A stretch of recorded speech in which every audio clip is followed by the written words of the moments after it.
ياسين والقرآن الحكيم إنك لمن المرسلين على صراط مستقيم تنزيل العزيز الرحيم لتنذر قوما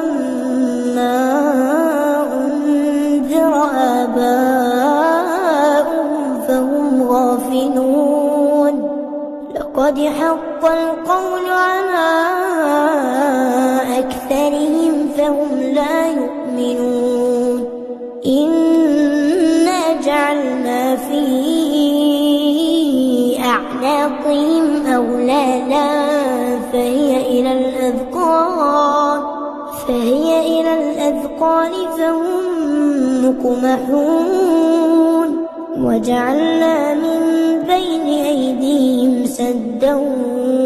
ومن خلفهم سدا فأغشيناهم فهم لا يبصرون وسواء عليهم أأنذرتهم أم لم تنذرهم لا يؤمنون إنما تنذر من اتبع الذكر وخشي الرحمن بالغيب فبشره بمغفرة وأجر كريم إنا نحن نحيي الموتى ونكتب ما قدموا وآثارهم وكل شيء أحصيناه في إمام مبين واضرب لهم مثلا أصحاب القرية إذ جاءها المرسلون إذ أرسلنا إليهم 2 فكذبوهما فعززنا بثالث فقالوا إنا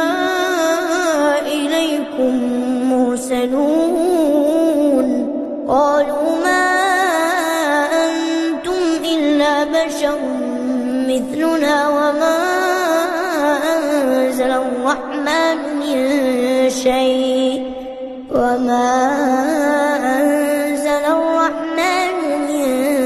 شيء إن أنتم إلا تكذبون قالوا ربنا يعلم إنا إليكم لمرسلون وما علينا إلا البلاغ المبين قالوا إنا تطيرنا بكم لئن لم تنتهوا لنرجمنكم وليمسنكم منا عذاب أليم قالوا طائركم معكم فإن ذكرتم بل أنتم قوم مسرفون وجاء من أقصى المدينة رجل يسعى قال يا قوم اتبعوا المرسلين